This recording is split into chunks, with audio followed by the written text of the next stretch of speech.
माझं म्हणण्याचा अर्थ हेच आहे की आज 40 वर्ष झाली या चाळी बांधल्या आहेत. तो जागेवर आणि नगरपालिका झोपेत होती का? अचानक तुम्हाला जी काही नोटीस मिळाली आहे तर काय वाटतं तुम्हाला? नोटीस काय ते बोलते ते इलिगल आहे सगळं. इलिगल कसं आहे, आमच्याकडे घरपट्टी लाईट बिल आहे, अग्रीमेंट आहे. मध्ये देखील इथेच झालं. इकडे झालाय, याच घरात झालेला आहे माझा जन्म. पण हे आता हे बोलतायत की नाही आहे, तुमची जागा इलिगल आहे. पण असे मोठं सगळं इथं झालं. मी पण लहानाचा मोठा झाला इथं. मी 92ला जेव्हा होतो तेव्हा 7-8 वर्षाचा होतो. त्या ठिकाणी जमीन मालकांनी मानवी हक्क आयोगाकडे धाव घेऊन आणि त्या ठिकाणी की त्या जमिनीवरचं अतिक्रमण काढण्यासाठी त्यांनी त्या ठिकाणी विनंती केलेली आहे.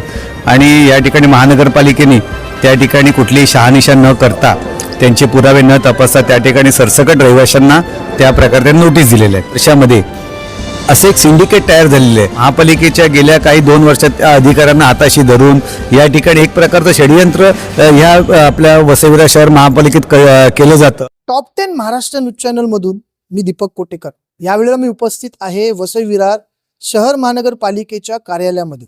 थोड्या वेळापूर्वीच महासभा पार पडलेली आहे. माझ्यासोबत यावेळेला आरोग्य सभापती निलेश देशमुख आहेत. गेल्या 2 दिवसापूर्वी अचानकपणे नालासोपारा पूर्वेतील नगिनदास पाड्यातील 600 लोकांना तोडक कारवाईची नोटीस पाठवल्याने लोक भयभीत झालेले आहेत. सध्या आपण जर पाहिलं तर वसई विरार शहरामध्ये तोडक कारवाईच्या मागे एक सिंडिकेट उभा आहे. अर्थात तोडक कारवाई एका टोळीकडनं केली जाते, जागा मालक शोधले जातात आणि नंतर कोर्टात याचिका दाखल होतात, अखेरीस लोक बेघर होतात. हा वॉर्ड खुद्द सभापती यांचा आहे.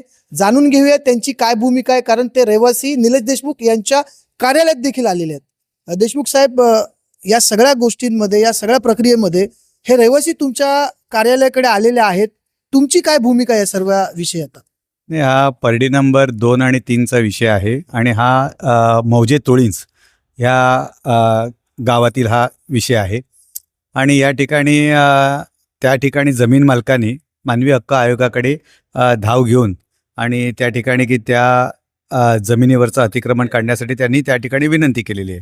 आणि या ठिकाणी महानगरपालिकेने त्या ठिकाणी कुठलीही शहानिशा न करता, त्यांचे पुरावे न तपासता त्या ठिकाणी सरसकट रहिवाशांना त्या प्रकारे नोटीस दिलेल्या आहेत. या सगळ्या विषयाचा आम्ही अभ्यास केला असता खरं म्हणजे ही ज्या सगळ्या चाळी आहेत म्हणजे कच्ची घरं आहेत आणि जी त्या ठिकाणी गरजेपोटी बांधलेली घरं आहेत आणि जवळपास 30 वर्षापासून, काही लोक 35 वर्षापासून त्या ठिकाणी राहत आहेत. या सगळ्या विषयाची माहिती घेतली असता महाराष्ट्र शासनाने 2011 पूर्वीची जी सगळी म्हणजे गरजेपोटी बांधलेली घरं आहेत ती जवळपास नियमाकुल करण्याचा शासन निर्णय झालेला आहे. पण गेल्या 2 वर्षामध्ये असे एक सिंडिकेट तयार झालेले आहे. म्हणजे काही त्या ठिकाणी कायदेशीर सल्ला देणारी लोक त्या ठिकाणी अज्ञानी जमीन मालकांना किंवा त्यांच्या वारसांना हाताशी धरतात, कारण त्यावेळेला त्यांच्या जे वारस आहेत त्यांच्या वडिलांनी आजोबांनी त्या जमिनी त्या ठिकाणी त्यावेळेच्या लोकांना दिलेल्या आहेत आणि तेव्हा त्यांनी घरं बांधलेली आहेत.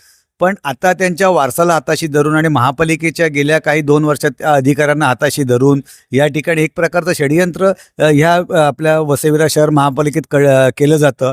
आणि जे गोर आणि गरजू आणि गरीब लोक आहेत त्यांना या ठिकाणी त्यांच्या घरापासून वंचित करण्याचं काम केलं जाते.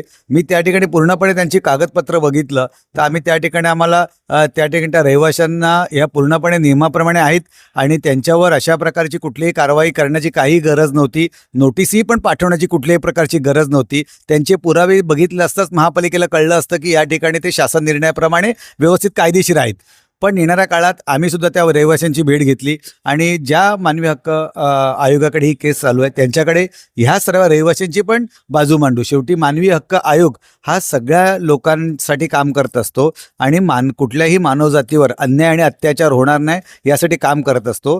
कदाचित त्या ठिकाणी ह्या रहिवाशांची बाजू मांडून यांना कधीही बेघर केलं जाणार नाही. या ठिकाणी जो काही कायदेशीर त्यांना मदत लागेल आणि ती देण्याचा बहुजन विकास आघाडी या ठिकाणी प्रामाणिकपणे प्रयत्न करणार. येणाऱ्या काळात आपले लोकनेते जितेंद्र ठाकूर आणि किंवा आमचे महापौर अजूजी पाटील असेल याच्या माध्यमातून आम्ही 100% त्या रहिवाशांना न्याय देण्याचा प्रयत्न करणार. धन्यवाद. निलेश देशमुख यांची प्रतिक्रिया आपल्या समोर आलेली आहे. सध्या या प्रकरणामध्ये निलेश देशमुख या रहिवाशांना मदत करतात.